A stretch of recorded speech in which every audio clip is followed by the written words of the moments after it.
जय हिंद दोस्तों। तो चलिए बिहार पुलिस का प्रैक्टिस सेट हम 2 लेकर के आए हैं और ये VVI प्रैक्टिस सेट है जीएस के लिए। तो आप लोग जरूर ये प्रैक्टिस सेट लगाइए क्योंकि यहाँ से क्वेश्चन बार बार पूछे जाते हैं। और ऐसा नहीं है कि ये सिर्फ बिहार पुलिस का ही प्रैक्टिस सेट है, ये आने वाले SSC CGL रेलवे यानी हर डिपार्टमेंट में जिसमें जीके जीएस है, जिसमें जीएस है उसमें ये पूछा जाता है, ये क्वेश्चन दिया जाता है। तो चलिए हम शुरू करते हैं। तो 1 नंबर हम देखते हैं क्या कह रहा है। 1 नंबर की हम अगर बात करें तो आर्यों का मूल स्थान जर्मनी के मैदानी भाग किस विद्वान ने बताया है। तो इस किस विद्वान ने बताया, तो आंसर नंबर हो जाएगा प्रोपेंका। आंसर नंबर क्या हो जाएगा, डी नंबर हो जाएगा। क्योंकि देखिए दयाराम सहनी तो दयाराम सरस्वती था, वो तिब्बत का था। कहाँ था, तिब्बत का था। और ये है मध्य एशिया का, क्या है, मध्य एशिया।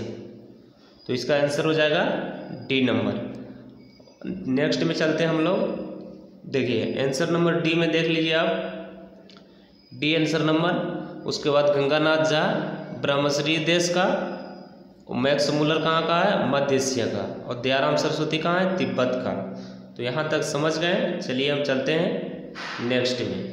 नेक्स्ट क्या कह रहा है, निम्नलिखित कथनों पर विचार करें। तो विचार कीजिए। पहला नंबर देखिए, ऋग वैदिक काल में महिलाएं सभा एवं विदत में भाग नहीं लेती थी।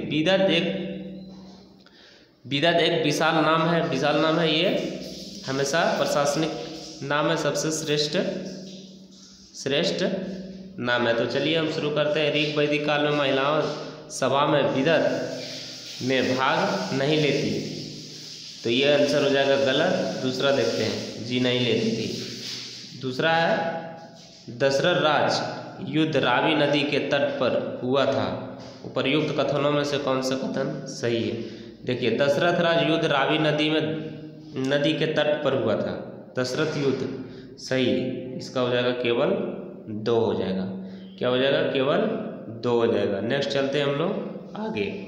यहाँ पर देख लीजिए, दशरथ युद्ध रावी नदी के तट पर हुआ था। दशरथ युद्ध रावी नदी, बिल्कुल, यानी 10 नदी के जो बोला जाता है। और पहला ऋग वैदिक काल में महिलाओं सभा एवं विदत में भाग नहीं लेती थी, ये गलत है।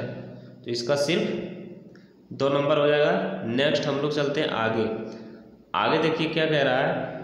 वैदिक कालीन न्यायाधीशों को किस नाम से जाना जाता है।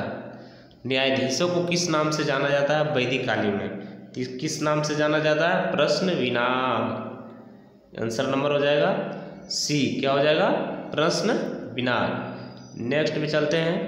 नेक्स्ट आप देख लीजिए, प्रश्न विनाग न्यायाधीश को क्या कहा जाता है ऋग वैदिक में, प्रश्न विनाग। ये पूछा गया क्वेश्चन है, आप इसे जरूर देखें। आगे हम लोग चलते हैं नेक्स्ट में। नेक्स्ट क्या कह रहा है, ऋग वेद के कौन से सूक्त में 4 वर्णों की जानकारी मिलती है। ध्यान दीजिएगा दोस्तों, 4 वर्णों का जानकारी कौन से सूक्त में मिलता है, तो यो पुरुष सूक्त में मिलता है। आंसर नंबर ए हो जाएगा, पुरुष सूक्त। चलिए नेक्स्ट में हम लोग चलते हैं आगे क्या कह रहा है उसको समझते हैं। आगे कह रहा है कि वैदिक युगीन इतिहास का प्रधान कौन होता था। वैदिक युगीन प्रधान कौन होता था, श्रुति होता था। कौन होता था, श्रुति। ये नंबर राइट हो जाएगा। आगे हम लोग चलते हैं 6 नंबर के पास। 6 क्या कह रहा है कि निम्नलिखित कथनों में से कौन सा ऋग वैदिक धार्मिक जीवन की सही व्याख्या नहीं करता है, यानी नहीं करता है। तो चलिए हम उसको देखते हैं एक पॉइंट। 1 नंबर देखते हैं, ऋग वैदिक लोगों, ऋग वैदिक के सभी देवता प्राकृतिक शक्तियों के प्रतीक के रूप में होते थे। जी बिल्कुल, एक सही है। आगे दूसरा देखते हैं, कभी कभी किसी विशेष प्राकृतिक शक्ति के गुण को भी स्वतंत्र दैवत्व प्रदान कर दिया जाता था। जी बिल्कुल, 2 भी सही है। तीसरा देखते हैं, ऋग वैदिक धार्मिक जीवन तथा उस समय के लोगों की सैद्धांतिक मान्यताएं तत्कालीन भौतिक जीवन से अत्यधिक प्रभावित थे। जी बिल्कुल, सी नंबर भी सही हो जाएगा। आगे डी नंबर देखते हैं, ऋग वैदिक कुल में देवियों को भी देवताओं के समान उच्च स्थान प्राप्त था। नहीं, ये गलत हो जाएगा, तो आंसर नंबर इसका डी हो जाएगा।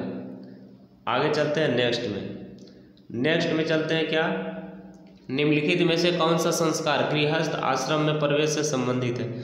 संस्कार सबसे पहले कितना है उसको समझिए। तो संस्कार जिसमें 16 संस्कार है, ऋग्वेद में कितना है, इसमें निम्नलिखित में से कौन सा संस्कार गृहस्थ आश्रम में प्रवेश करता है। उत्तर वैदिक में 16 संस्कार है। तो चलिए समझते हैं, इसका आंसर हो जाएगा क्या, समावर्तन संस्कार। निम्नलिखित में से कौन सा संस्कार गृहस्थ, अगर पूछेगा, अगर आपको गृहस्थ पूछेगा तो आप समावर्तन संस्कार मारिएगा। नेक्स्ट हम लोग चलते हैं आगे। नेक्स्ट क्या कह रहा है, निम्नलिखित में ऋग वैदिक शब्द वाली कौन सी युग्म सही नहीं है, यानी गलत है। यानी ये क्या है, गलत है। अब गलत को छांटिए। देखिए गलत को हम देखते हैं, अतिथि के लिए गोहन शब्द का प्रयोग किया जाता था। जी बिल्कुल किया जाता था, 1 नंबर सही। दूसरा देखें, गाय के लिए दुहिता शब्द का प्रयोग किया जाता था, ये गलत है। गाय के लिए धन्य, क्या है, अधन्य शब्द का प्रयोग किया जाता था। गाय के लिए अधन्य शब्द का प्रयोग किया जाता था। आगे देखते हैं सी नंबर, समय के लिए गोधूली शब्द का प्रयोग किया जाता था। जी बिल्कुल।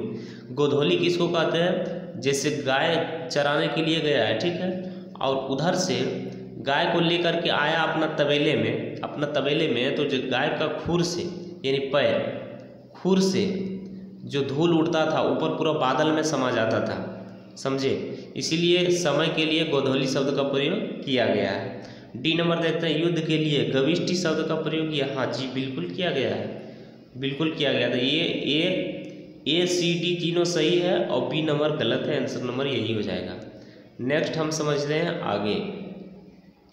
नेक्स्ट आगे आप देख लीजिए यहाँ पे निम्नलिखित ऋग वैदिक शब्द वाले में से कौन सा युग्म सही नहीं है, यानी गलत है। ए नंबर सही है और सी नंबर भी सही है, डी नंबर भी सही है। दुहिता गलत बात है, देखिए ये गलत बात है। यहाँ अधन्य कहते हैं, गाय को देखिए अधन्य कहते हैं। दही में मिला सत्तू को क्या कहते हैं, करम्ब कहते हैं। क्या कहते हैं, करम्ब। याद कर लीजिएगा दोस्तों, ये पूछा गया क्वेश्चन है ये सब। सोने का हार को क्या कहते हैं, मुद्रा। सोने का हार या मुद्रा को क्या कहते हैं, निष्क। क्या कहते हैं, निष्क कहते हैं। आगे देखते हैं, अमीर व्यक्ति को क्या कहते हैं, गौमत। यानी उस समय अमीर व्यक्ति उसे कहते हैं जिसको गाय रहता था। क्या रहता था, गाय ज़्यादा रहता है, ज़्यादा संख्या में गाय रहता, तो उसी को कहते थे अमीर व्यक्ति। तो अमीर व्यक्ति को गौमत कहते हैं। घी में पका हुआ मलपुआ को क्या कहते हैं, घी में पका हुआ मलपुआ को कहते थे अपूप गृहृहत्नम। क्या बोलते थे, वृत्नम। तो याद कर लीजिएगा ये दोस्तों। आगे हम चलते हैं नेक्स्ट क्या कह रहा है उसको समझते हैं। नेक्स्ट है, ऋग वैदिक काल में प्रजा द्वारा स्वेच्छा से राजा को दी गई भेंट कहलाती है। यानी स्वेच्छा से, अपने स्वेच्छा से दी गई क्या कहलाता था, बलि कहलाता था। क्या कहलाता था, बलि कहलाता था। बी नंबर आंसर हो जाएगा। आगे नेक्स्ट हम चलते हैं। देखिए दोस्तों, इस वीडियो में अंत तक बने रहे ताकि हर एक चीज़ अच्छे से समझ में आ जाएगा, फिर आपको दिक्कत नहीं होगा। देखिए इसका स्वेच्छापूर्वक राजा को क्या कहा जाता था, बलि कहा जाता था, जिसको कर भी कह सकते हैं। देखिए जनता द्वारा ही चुना जाता था। कौन, राजा जनता द्वारा चुना जाता था। राजा भूमि का स्वामी नहीं होता था, ये चीज़ ध्यान दीजिएगा। राजा जो है भूमि का स्वामी नहीं होता था, जनता की रक्षा करता था। राजा हमेशा किसका रक्षा करता था, जनता की। तो यहाँ तक समझ गए। आगे चलते हैं नेक्स्ट में। नेक्स्ट कह रहा है 10 नंबर ध्यान दीजिएगा दोस्तों। उत्तर वैदिक काल में राजा सहित कुल रत्नियाँ होती थी। देखिए रत्नियाँ किसको कहते हैं, रत्नियाँ किसको कहते हैं। तो रत्नियाँ, देखिए रत्नियाँ ये होता था क्योंकि जो राजा को एक मार्ग दिखाता था, हर समय उसके साथ रहता था। तो इसमें हो जाएगा कितना, 12 हो जाएगा। आंसर क्या हो जाएगा, 12 नंबर बी हो जाएगा। आगे चलते हैं नेक्स्ट में मिलान करने वाला है दोस्तों। आप सही तरीक़ा से इसको मिलान कीजिए। सूची 1 सूची 2 में सम्मिलित कीजिए तथा सूचियों के दिए गए कोड में सही उत्तर का चयन कीजिए। चलिए हम चयन करते हैं। देखिए आंसर नंबर 1 में है कुंभा। तो कुंभा को आधुनिक नाम, ये है वैदिक नदियाँ, ये है आधुनिक नाम। तो कुंभा को क्या कहते हैं? काबुल कहते हैं। काबुल मेरा कहाँ है? यहाँ पे है। कुंभा को क्या कहते हैं? काबुल कहते हैं। उसके बाद परुसनों को क्या कहते हैं? रावी कहते हैं। परुसनों को क्या कहते हैं? रावी कहते हैं। तो यहाँ पे है। आगे हम देखते हैं सदानीरा। तो सदानीरा को क्या कहते हैं? गंडक कहते हैं। और अब सतुद्री बन गया, अब बच गया सतुद्री। चलिए सतुद्री को क्या कहते हैं? सतलज कहते हैं। तो याद करने का ट्रिक इसका क्या है समझिए। क से कुंभा, क से काबुल, क से कुंभा, क से काबुल। देखिए आंसर नंबर क्या हो जाएगा? 1 हो जाएगा। एक का हो जाएगा इसका क्या? कुंभा के काबुल। 1 का 2, 1 का 2 आंसर नंबर बी हो जाएगा। आंसर नंबर बी हो जाएगा। याद करने का इसका ट्रिक देखिए, हम जैसे बता देते हैं वैसे। को से कुंभा, को से काबुल, को से कुंभा, को से काबुल, सो से सतुद्री, सो से सतलज। 2 को याद हो गया। परुसनी, परुसनी यानी परुसनी कहाँ? रावी। परुसनी कहाँ? रावी। रावी कहाँ पड़ता है आपका? ये पाकिस्तान में पड़ता है। कहाँ पड़ता है?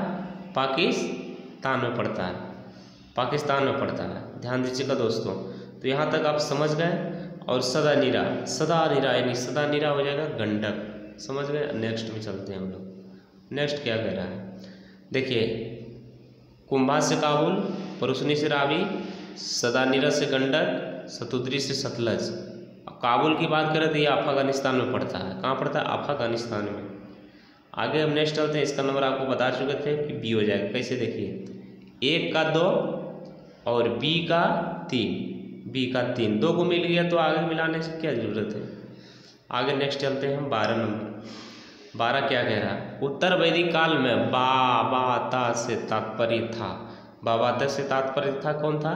तो ये था पट रानी के बाद दूसरी प्रिय रानी, यानी पट रानी के बाद दूसरी प्रिय रानी। आंसर नंबर ए हो जाएगा।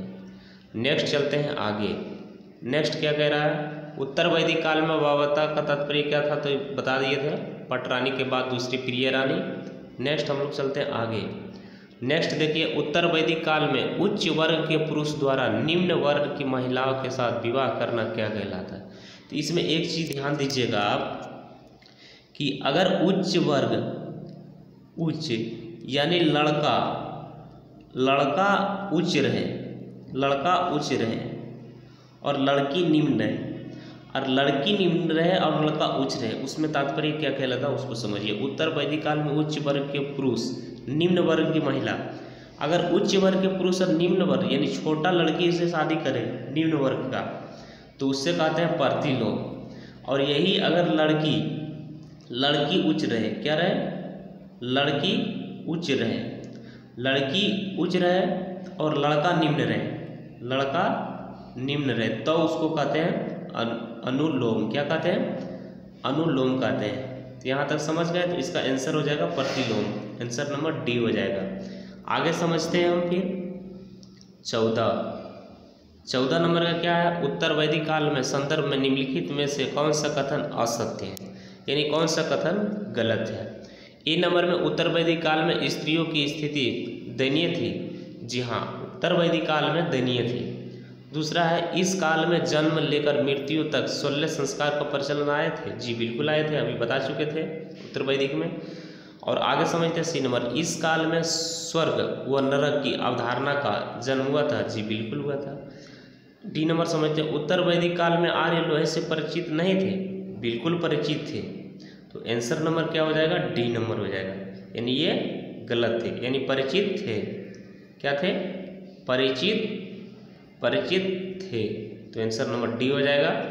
तो आई होप आप लोग यहाँ तक समझ गए हैं और अच्छे से आप लोग प्रैक्टिस सेट करिए हमेशा। और जो लोग नए जुड़ रहे हैं कृपया लाइक शेयर कर दीजिए, ताकि हर एक आने वाले इसमें जो है एसएससी, उसके बाद न्यू जितना भी न्यू वैकेंसी है उसका अपडेट मिलते जाएगा।